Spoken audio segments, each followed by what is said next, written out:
공부는 엉덩이 힘으로 하는 거다라는 말 들어보셨죠? 오랜 시간 앉아서 많은 양을 공부하면 당연히 좋은 성과를 기대할 수 있어요. 하지만 적어도 초등 친구들에게도 무조건 적용되는 명제는 아니에요.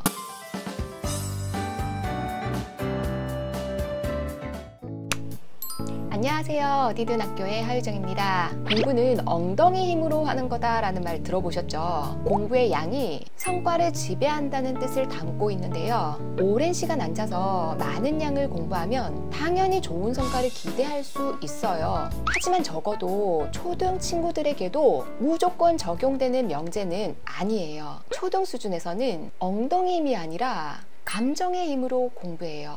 아이들이 아침에 학교로 들어오는 표정들은 각기 다른데요. 특히 굉장히 침울하게 들어오는 경우가 있어요. 그러면 그 친구는 1, 2교시까지는 축 처진 기분이 계속 유지되는 거예요. 평소의 텐션과 다르면 담임 선생님도 금방 눈치를 채시죠. 아침 등굣길부터 우울했기 때문에 이건 뭔가 학교에서의 문제라기보다는 집에서부터 아이가 침울해질 만한 상황이 있었을 수도 있잖아요. 아이에게 무슨 일이 있었는지 부드럽게 물어보면 아침에 엄마랑 싸웠어요? 아빠한테 혼났어요? 잔소리 좀 들었어요? 이런 종류의 대답도 좀 듣고요. 또는 집에 안 좋은 일이 있다든지 늦은 밤에 잠을 자서와 같은 이유도 있고요. 간혹 건강상의 문제 때문에 그럴 수도 있고요. 건강상의 문제가 아니라 감정의 문제라면 아이의 기분을 전환시켜 주려고 애쓰기도 해요. 그런 부정적인 감정과 기분으로는 공부가 잘 되기 만무하기 때문이에요. 과거에 EBS 다큐프라임 공부 못하는 아이라는 프로그램이 방영된 적이 있어요. 초등학교 4학년인 같은 반의 아이들을 똑같은 수학 성적 점수를 기준으로 두 그룹으로 나누고 같은 수학 문제지를 풀도록 했어요. 평소 실력이 비슷했던 두 그룹의 아이들은 평균이 5점 이상의 큰 점수 차이를 보였는데요. 아이들에게 주어진 조건은 단 하나, 수학 시험을 보기 전에 딱 한 가지 다른 일을 했을 뿐이었어요. 어떤 다른 일을 했냐면 먼저 첫 번째 그룹의 아이들에게는 지난 일주일간 있었던 일들 중에서 기분이 나쁘고 짜증이 났던 일 5가지를 적어보라고 지시했어요. 아이들은 주로 친구와 싸웠던 일이나 엄마에게 혼났던 일들 같은 그런 것들을 적었어요. 두 번째 그룹의 아이들에게는 반대로 즐겁고 행복했던 일 5가지를 적어보라고 했어요. 아이들은 친구들과 놀았던 일, 용돈 받은 일, 가족과 어디 놀러 갔던 일 그런 것들을 적었어요. 그리고 그것을 적으면서 그때의 감정들이 떠올랐다고 했어요. 결과의 큰 차이는 여기서 시작되었어요. 긍정적인 정서는 확장적 사고를 가능하게 하고 반대로 부정적인 정서는 뇌의 사고력을 좁히게 돼요.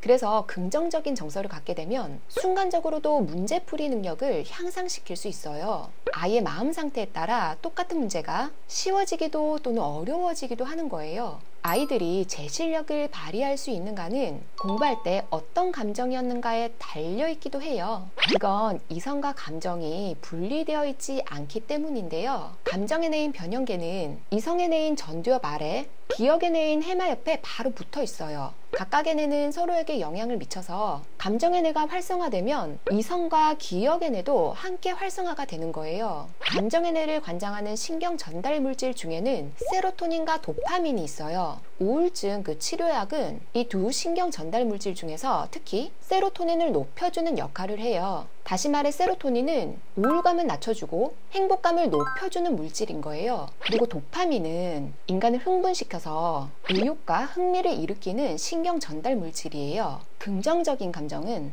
이 세로토닌과 도파민을 증가시켜요. 기분 좋은 감정은 의욕과 흥미를 높이고 계속하고자 하는 욕구를 가질 수 있게 해요. 이 좋은 감정이 학습까지 또는 어떤 활동까지 선순환이 되는 과정인 거예요. 따라서 즐겁고 행복한 기분일 때는 학습 동기가 향상되고 전두엽의 전체적인 활동이 활발해지지만 우울한 기분일 때는 이성과 기억의 뇌까지 부정적인 영향을 주게 되어서 학습 효과를 떨어뜨리게 돼요. 일부 사람들은 학습 능력은 타고난 머리와 엉덩이의 힘 덕분이라고 말하기도 하죠. 공부는 감정과는 상관없을 뿐더러 참고 견디는 것이라고 강요한다면 학습 효과는 기대하기 어려울 수 있어요.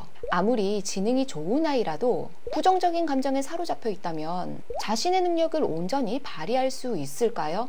그건 어려울 수 있어요. 아이가 조금이라도 집중해서 공부했으면, 아이가 책이라도 한 권 더 읽었으면 하는 부모 욕심에 우리가 조금 짜증 섞인 잔소리가 입 밖으로 나올 때도 있잖아요. 잔소리를 들은 아이는 책상에 앉을지도는 몰라요. 하지만 학습 효과는 기대하지 않으셔야 돼요. 입을 막 삐죽거리면서 책상에 앉아봤자 효율적으로 공부하기는 글렀어요. 우리 부모님의 잔소리 대신 평소에는 절대로 주지 않던 곰젤리 하나가 기분 좋은 감정을 불러일으킨다면 아이 손에 살짝 쥐어주는 것도 괜찮아요. 만약에 작은 곰젤리 하나가 아이의 공부 정서까지 달콤하게 해준다면 말이죠. 안 그래도 초등 시기에는 아이들이 긴 시간 집중해서 공부하기 어려워해요. 짧은 시간이라도 더 효율적이고 효과적으로 공부하기 위해서 아이에게 우리가 어떤 정서를 심어줄 것인가는 선택의 문제겠죠. 엉덩이의 근력이 길러지는 것도 이렇게 기분 좋게 공부한 경험들이 쌓여야지 생길 수 있어요. 그러니까 엉덩이 힘에 앞서서 긍정적인 정서를 심어주고 또 아이가 스스로 긍정성을 가질 수 있도록 도와주시는 게 먼저 우선이 되어야 된다는 거 기억하시고요. 오늘도 조금 더 행복한 마음으로 우리 아이들과 시간을 보내시길 바랍니다. 그럼 저는 다음 시간에 또 뵙도록 할게요.